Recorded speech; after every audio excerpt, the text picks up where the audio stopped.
So today's reaction is going to be a bit of a mixed bag. We're going to check out first Asaf Avidan in an interview segment. He's discussing a bit of his recording and potentially some of the origins behind his newest album, Unfurl.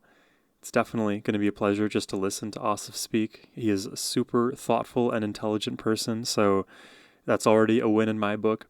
Then afterwards, we're going to check out one of his newer songs on that album, I Don't Know When, I Don't Know How, I Don't Know Why. We're going to react to it, and I'll do my best to lyrically analyze it. And it's kind of funny that we have three I don't knows in that title, because often I feel like when I'm reacting to Asif, I also say I don't know after a painstaking attempt at analyzing his poeticness. Not even sure if that's a word, but in either case, I'm super excited to check all of this stuff out today.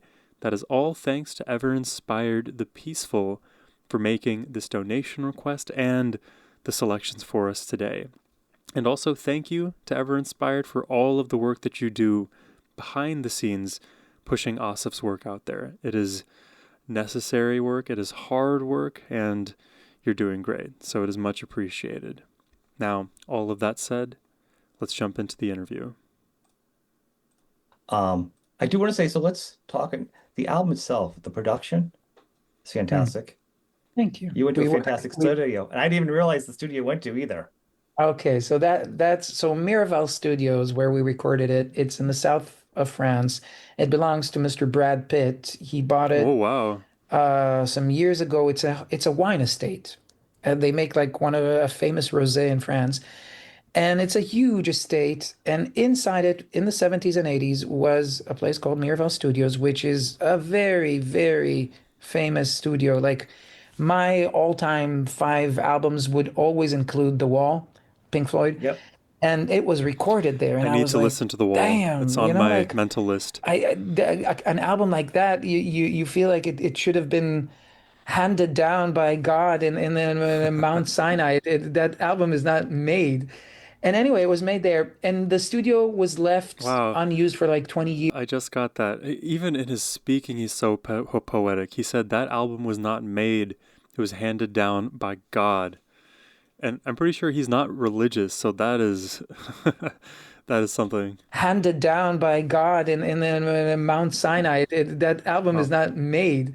And anyway, it was made there, and the studio was left unused for like 20 years. And when they bought it, Brad Pitt decided to bring some people and I don't know, reincarnate it as a new thing, but keep all the old kind of things that made it what it was. Yeah. And they made it like into a state-of-the-art studio.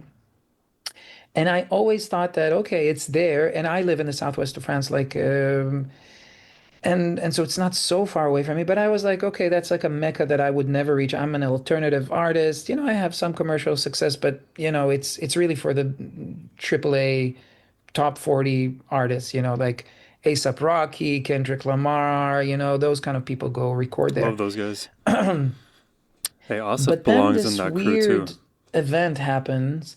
I never name drop because it's very unimportant to me. But this specific, Brad Pitt has a thank you in mention in the album because he came to a show in Paris, of all places, and he came backstage and he congratulated me and we started talking Wow. and he said, I have this studio, you should come record. And I said, oh, yeah, I've been trying to write for like 4 years and I'm not making it. So yeah, when I write something, I'll let you guys know. And I thought it would end there, but he said like maybe you should come right there. You can use it as like a writing retreat. It's a beautiful place. And I said, sure, Mr. Pitt, yeah. 'Cause I've met Hollywood, like it's always like let's be friends, and you never hear about it from Yeah, I them. get Oh, it. yeah. But we received a message from his assistant the next day, and they really invited us to come. I came, I fell in love with the place because it's hard not to. And then I stayed for a week alone after I tried to dream journal and I tried to do this Jungian meditation kind of technique in order to talk to my subconscious. And I went to Mexico to be in front of the ocean to get away from it. And I didn't write a single word that was worthy. And for some reason, I was in the Miraval estate. Nobody was there. They housed me in this villa. Dude, he's so honest. Also, I just love the way that artists connect to each other. I consider acting to be an art. Of course, maybe a more obvious art is being a musician, being a lyricist, but they artists understand each other even if they're not in the same domains. They get it. There is a whole process to being able to generate something from a whole scattering of nothing. This is really cool. I love to just see the inside of the minds of these people. In the middle of the woods, away from everything. It was kind of like going into that metaphorical Jungian Yeah. cave. I was there. I mentioned Kurosawa before, like there was like rain. It was supposed to be a beautiful week, but it just was a storm and it rained heavily all the time through the windows. Storms are And I beautiful. just stayed there with a guitar and I do not know, the again Leonard Cohen quote, if I knew where songs come from, I would visit more Right. often. I don't know why then and there it happened, but the first three songs of the album just dropped out, just Wow. flowed out. And then I came home and I played them to my girlfriend, which is brutally honest. And I was like, "Do I have something? I'm not sure. I think I do." And she was like, "You certainly do. Don't let this go." And then I went to the studio. But me and my girlfriend have this thing that we watch old movies together. Every week we have like, Mm. and we were in the momentum of Hitchcock films. And again, I Oh, don't know. Hitchcock. He did was it American Psycho? Uh he's done a bunch too, but I was just thinking of that one because of the more recent Netflix show, Monsters at Gein. I think I watched that a handful of months ago. Anyways, know why, but the story, I came back, had these three beginnings of songs on a guitar, and then we started watching Vertigo, and Vertigo starts with this beautiful that's on my to watch Bernard list. Herrmann kind of spiral of a theme. Dee da dee da dee da Mhm. dee da dee. And then the brass Mm. comes in and it's kind of unnerving. And I was like, wait a minute. I paused it. I was like, that's what I feel. And then I knew I had the album. Like it felt like there was a bite on the fishing Yeah. line, and all I needed to do was just, and then my mind could Right. Wait, this is so range interesting to free. me. I had the beginning of that stream of conscious process that led me to the theme of the album. I had this Beautiful. rappy kind of thing because I had a lot of lyrics from this panicked state, so they kind of had to fit in a little space. And I was like, I don't rap, but I guess I do now. Right, I And guess I do now. and then the cinematic kind of Bernard Herrmann, John Barry tribute, and was the last kind of piece of the puzzle. And the album just wrote itself in like a week or two.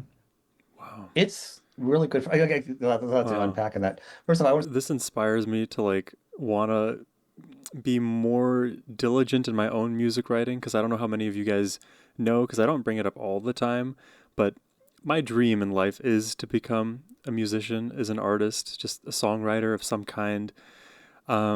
And so, I spend odd hours of the week, of the night, writing random assortments of lyrics, and all of my notes are so scattered and different melodies that come to me. I strum them out on my guitar or like outline them in the piano lines, and I have a whole lot of fragments in different places that are all going to come together for my first album release.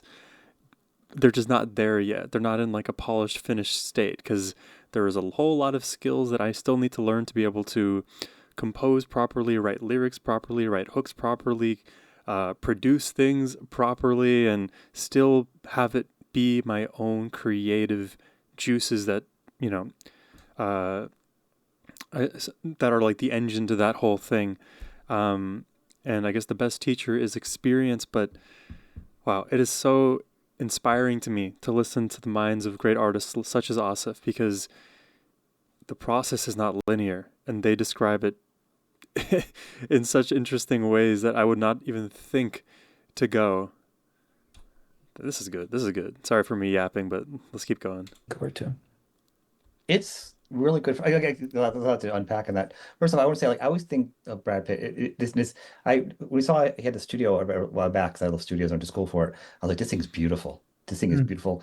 And I always think of Brad Pitt as the most successful independent artist ever, despite being It's like, so it's such a despite being good like good looking and like still looking like whatever and all. Just I like his big movies, but he's done so many great small movies.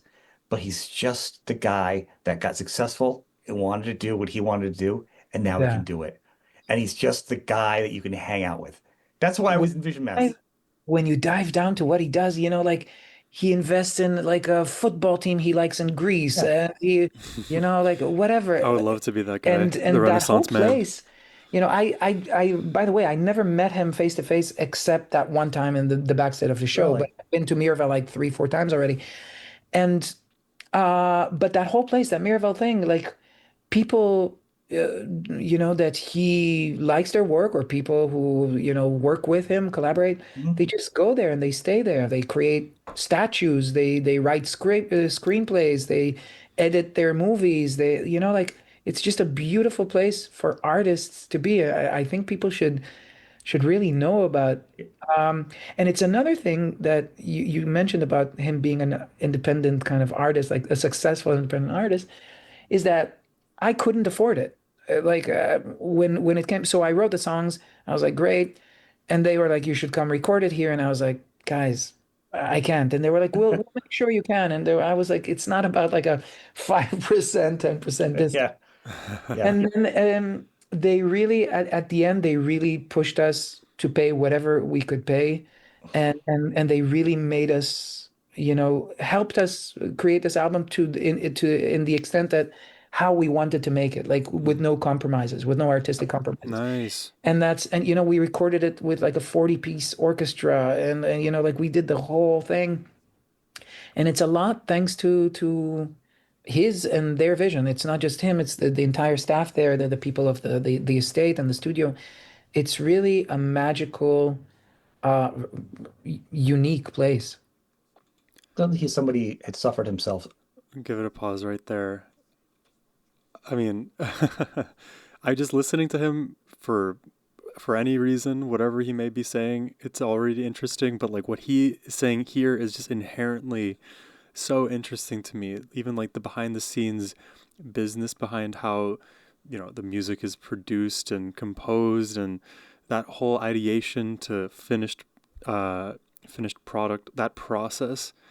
There are so many moments where it could just go wrong, right? Where you fall flat on your idea or you can't properly implement it. And, again, I am not at his level at all, but I can just see it from the mini kind of vantage point that I have. Feel super inspired right now. And I love that he's just so honest about it. And definitely where I want to see myself in the future is to like inhabit these circles of artists and creatives who just are so authentically themselves. You can't help but to be creative in such an environment, and you're in tune with your intellect and your emotions and what is real for you, what matters to you, and just be yourself anywhere and everywhere. I think that's the sign of a really well-rounded person, but also a person who is living their life to the fullest. So this is what I see for myself. Hopefully we can get there. Yeah, that was a pleasant listen. Let's jump into the song now and see what it's all about.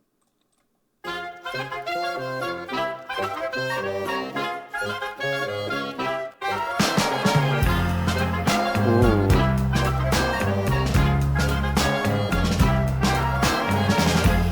I'm gonna die, I'm gonna die. I don't know when, I don't know how, I don't know why. Wow. Now I'm gonna lie, I'm gonna lie. I'm terrified as any other guy.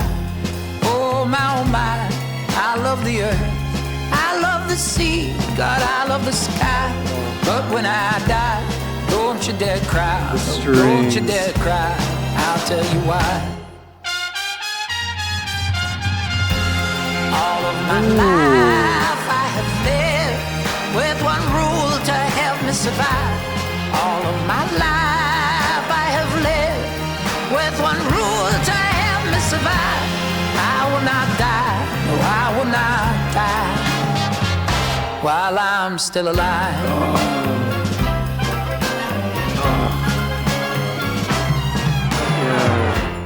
You can hear the references. So like now I'm drawing from the interview a bit. You can hear the punchiness from the brass, like he was referring to having kind of experienced in the Alfred Hitchcock film Vertigo. And you feel all of those swirling strings around him, even in the rhythm at the beginning, that like bounce that was revolving around each headphone. There's so much movement already in those elements alone, but then of course Asaf's delivery that is so bouncy, that cadence. It's not exactly rap here, but you can see how flexible what he's doing is, that if he wanted to jump into rap like he was referring to, he could do it. And that's not even to get into the lyrics of I don't know when, why, how. So we'll just let it ride some more. While I'm still alive.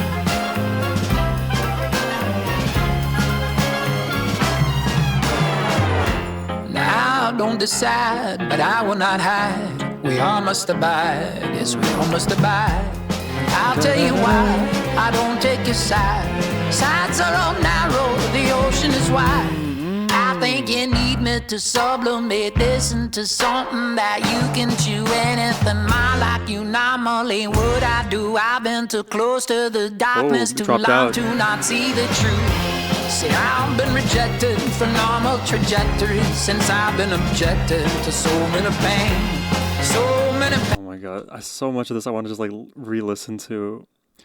Long to not see the truth. See, I've been rejected for normal trajectories since I've been objected to so many pain, so many pain, so many pain. Only a song can try to explain. But when we go, when we finally let it all go. But when we go, I love the way this is shot too. The circles, right? The spirals. You say goodbye, yeah, I'll say goodbye. I'll say hello.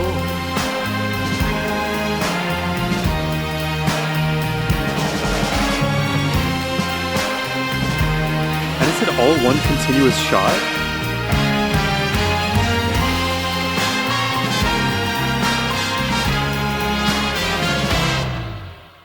Oh my god.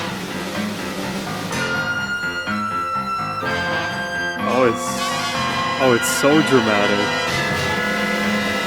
Hop and I go when you won't see more of me. Oh, Falling through the floor and the floor got hold of me. Flowing in the flow and the flow is got of me. Any man the more means more of me. Many man the more when I call just more of me. Any man the know that the call is calling me. Any man the more and the won't be enemy. Wow, and it's the eeny meeny miny mo scheme. Dude, he is too good. Oh, his complex rhymes. Hop and I go when you won't see more of me. Falling through the floor and the floor got hold of me. Flowing in the flow and the flow is got of me. Any man the more means more of me. Many man the more when I call just more of me. Any man the know that the call is calling me. Any man the more and the won't be enemy. Stop this, I don't want this, let me disrupt all the self-destructiveness. I digress with the distress in me. If I digress, well then there's something wrong with me. And even earlier he's referencing the flow, but it's Asaf's flow he should be referencing. It is so well integrated. All of his music, from lyrics to vibe to the elements that make it all happen, it's perfectly itself. It is so cohesive, it is so congruent. Some of the best compliments I could ever give fall into those buckets. I digress with the distress in me. If I digress, well then there's something wrong with me. I congress on myself to myself and I protest all this low press in the shelf. All this nonsense about being okay with this. So chivalrous, I'm not okay with this. I'm gonna care from this. I'm gonna stand on my grave and just reach my hand to the great abyss. Let me tell you I'm still a body, just a body, and I'm just like everybody. I'm a flesh and bone embodied sense of self that needs to badly recognize itself through all the pattern shapes. I go around it, but there's never anybody into me. There is nobody, and I'm blind, but I still find it. All these shapes that have to find me through the fog that held my mind. Yes, I scream with all my fine. I got to stare into a universe that don't care. It just echo of my. So much. I will hope to get as much of the interpretation as I can as we go into the lyrical analysis, but bro, he is just Lightning fast. With this, I'm gonna get from this. I'm gonna stand on my grave and just reach my hand to the great abyss. Let me tell you, I'm still a body, just a body, and I'm just like everybody. I'm a flesh and bone embodied sense of self that needs a body. Recognize itself through all the pattern shapes that go around it, but there's never anybody. It's just me, there is nobody, and I'm blind, but I still find it. All these shapes that define me through the fog that held my mind. Yes, I scream with all my fine. I got to stare into a universe that don't care. It just echo of my own soul, and I can't go. I just let go of it. My imminent death is a weight on my chest, yo. My breath is congesting with all of the self-flow. I can't breathe, but I'm still spitting, and I don't believe, but I'm still spitting, and I can't leave, so I'm still spitting, and I can't breathe, but I'm still spitting. Oh. My brain.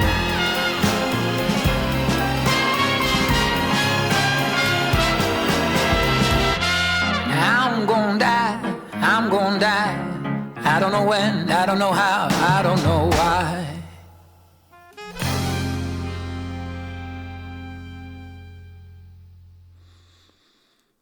Dude. Oh my god. Oh my god. Oh my god. Oh my god. I would be lying if I told you that I understood all of the meaning on underlying this song here. We're going to do the lyrical analysis to hopefully get some meaning. Jesus. I will run down all of the music, like the impressive musical things, and then we'll just get into the lyrics. But the brass, the strings, his cadence, his flow switches, the way he like is able to accelerate his delivery and then slow it down, but also like elongate it when the measures are changing, and then the punchiness in and out of the different like instrumental elements, while it's all in 4/4, he's managing to like dance around the 4/4 in such a unique way that it feels extremely polyrhythmic. So if we were changing time signatures very often, I feel like I would almost have no like rhythmic center to like find home in. So I'm glad that we were able to like have something consistent in that regard. Because otherwise it would have been like we're on a moving platform trying to throw a dart at a moving target, but the size of that target is also shrinking a bunch, and occasionally it just vanishes and disappears, and there's no understanding it. So I think in this analysis, I'll defer a lot to, man, I just don't know, but I'll do my best. So let's dive in here. The operative lyric, I'm going to die, I don't know when, I don't know how, I don't know why. Immediately contemplating his mortality. You don't know when it's going to happen, how it's going to happen, all of the ins and outs, but you still live your life. Then he follows it, I'm not going to lie, I ain't going to lie. I'm terrified as any other guy. Oh my, I love the earth, I love the sea, God, I love the sky. But when I die, don't you dare cry. No, don't you dare cry, I'll tell you why. So presenting his mortality in a way where he is reasonably terrified, as so many of us are, but also accepting it by trying to reduce the emotional burden another might face in light of his passing. And that is a very like thoughtful thing to do, is let your family know, like, even if I'm not here, please be happy with your life. Move on. Don't hold on to this grief and let it destroy you, because just because I may be gone now doesn't mean you have to as well. You carry on my legacy by living your life to its fullest. All of my life I have lived with one rule to help me survive. All of my life I've lived with one rule to help me survive. I will not die. I will not die while I'm still alive. I didn't actually catch this last lyric here the first time around because I kind of fixated on the rule, I will not die, as in his resilience to wanting to stay in the game. But it's not just that. He could be alive, technically, but not wanting to live in a zombified state where he's not experiencing life to its fullest. So I will not die while I'm still alive. I'm going to further my life by living it rather than resting on my laurels. Because if you're there, but you're not present, are you living for real? And is that different than you being gone? It's a very thought-provoking question, to say the least. And he evokes those ideas so quickly and effortlessly here. I don't decide, but I will not hide. We all must abide. Yes, we all must abide. I'll tell you why I don't take your side. Sides are all narrow, the ocean is wide. So the way I kind of take this is, I'm not going to hide from myself. I'm going to present my authentic self in all of the environments in which I can do so, because there's no other way to live. I'm not going to curve who I am. I'm not going to diminish myself. I'm going to be myself always. And so you don't have to paint a sort of false dichotomy in most things in life, to be honest, because when you do so, you reduce the complexity of life, which, why would you want to do that? Just let life be complicated and try to soak up as much of it as you can, because the ocean is wide. I think you need me to sublimate. I'm going to define this one just so I have it. Divert or modify into a culturally higher or socially more acceptable activity. It's almost like transmuting into something acceptable. Okay. I think you need me to sublimate this idea, this song, into something you can chew, so you can actually understand what I'm saying. Anything more like you, normal ain't what I do. So acting as though this you, this royal you, is acting out of normalcy rather than being themselves. I've been too close to the darkness too long to not see the truth. See, I've been rejected from normal trajectory, since I've been objected to so many pains, so many pains, so many pain, only a song can try to explain. I can't be the average person. I can't live a normal life because the adversities that I've faced have not been normal. There was a very interesting quote I heard a long time ago, and every so often it pops back into my brain. It's this idea that if you want to be exceptional, then you have to do exceptional things. It's kind of simple when you put it that way.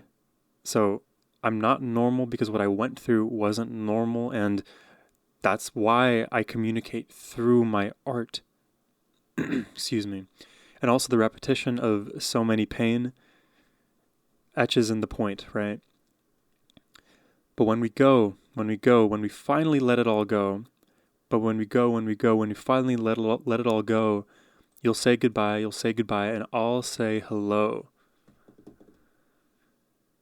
Oh my gosh, because he's not being contrarian just to do it, but it's just his worldview. It's his perspective on what his absence would mean. You'll say goodbye to me. You'll lose my You'll, slowly lose the memory of me. But actually, it is I who will stay with you forever. I think you could take that a couple of different ways. That's just the one that immediately pops into my mind. And when we finally let it all go, let go of our ego, our possessions, of our wants, of our physical bodies, our life. Yeah. Hop and I go. You won't, and I don't know when the rapping starts, so I'll try to. Oh, I think it already started a little bit ago. But no, actually here. Yeah, here it's when it started. Hop and I go. You won't see more of me. Falling through the floor, and the flows got hold of me, or got hold on me. Flowing in the flow, and flow is God in me. Eeny, meeny, miny, mo. No, eeny, miny, mo. I don't know where meeny went. Eeny, meeny, miny, mo. Mining more means more of me. Many mining more, and I core just more of me. Dear God. Let me restart this. Hop and I go, and you won't see more of me. Falling through the floor, and the flows got hold of me. Flowing in the flow, and flow is God in me. I mean, the flow state, he's rapping, he's showing his artistry, but also spitting his mind's mind's belief unto the world. So then eeny, miny, mo, mining more means more of me. Trying to learn about me means there's going to be more of me for you to learn about. Many mining more and I core just more of me. And any miner knows that the call is calling me. Any mining more and there won't be any me. Oh God. That is like a riddle almost, the way he's written this, because it almost feels like the more you try to dig, you'll get more, but if you continue to dig endlessly, you won't have anything to dig. Almost reminds me of a sort of Dunning-Kruger, where the more you know, the less you know. And this like mining scheme. You're extracting, you're trying to get something. It's not as reciprocal. Jesus. Stop this. I don't want this.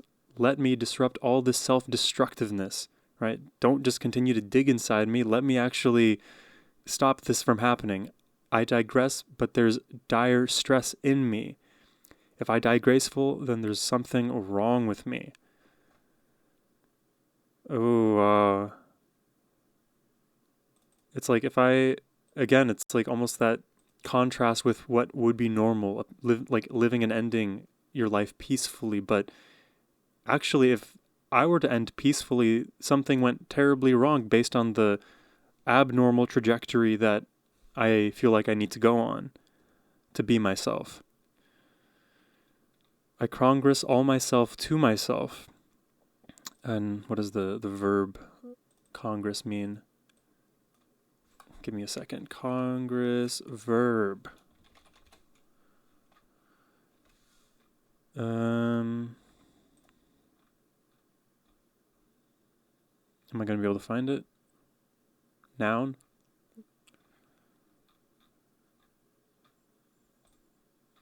Okay, I don't know what that means. I'll try to figure it out, because he's maybe using the noun as a verb, potentially. I congress all myself to myself, and I protest all this slow press. I congress all myself to myself. I put myself through this like painstaking bureaucratic process, but also I protest the slow process or slow press. So like the external view of this internal process. And I shelf all this nonsense about being okay with this. So before he was placating and he allowed it to happen, but no longer. I'm shelving that idea of being passive. So chivalrous. I'm not okay with this. I'm going to cave from this. I ain't going to stand on my grave and just reach out my hand to the great abyss. Let me tell you this. I mean, he's going to be an active participant in his life, in his perspective, in his image, the way he's perceived, but more importantly, the way he's perceived to himself. I need you guys to write in the comments what you think all of this means too, by the way. I'm really curious. I'm still a body, just a body, and I'm just like every body. I'm a flesh and bone embodied. I'm a sense of self that needs to badly recognize itself through oddly patterned shapes that go around it. But there's never any body. It's just me. There's no body. Oh. It's like we are all made of the same flesh and bone. And we are all doing our best to try to understand ourselves with as much pattern recognition as we can in our complicated lives. But it seems like when he says there's never anybody, nobody else can relate to my own experiences. So we have different patterns in our lives that we try to recognize within ourselves, but don't necessarily generalize to a wider population or even to one other person.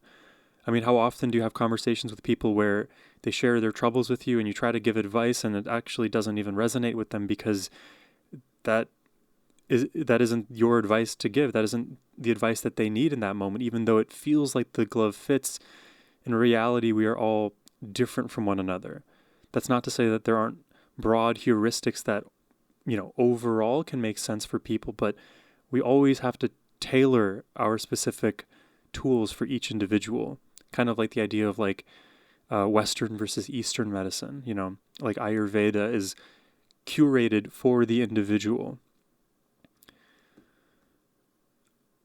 And but there's never anybody, it's just me, there's nobody, and I'm blind, but I still find it. Like I don't know, but I'm still searching. All these shapes that help define me through the fog, they help outline me. Like even if it's not a clear vision of myself, it's still more than what I knew before.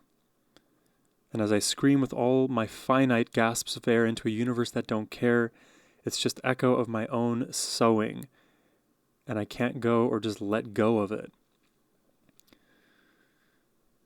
That's like so honest, right? He's saying, I continue to try even though the universe is indifferent to my efforts, and I still am attached to wanting to know. And it's hard to let go of not knowing.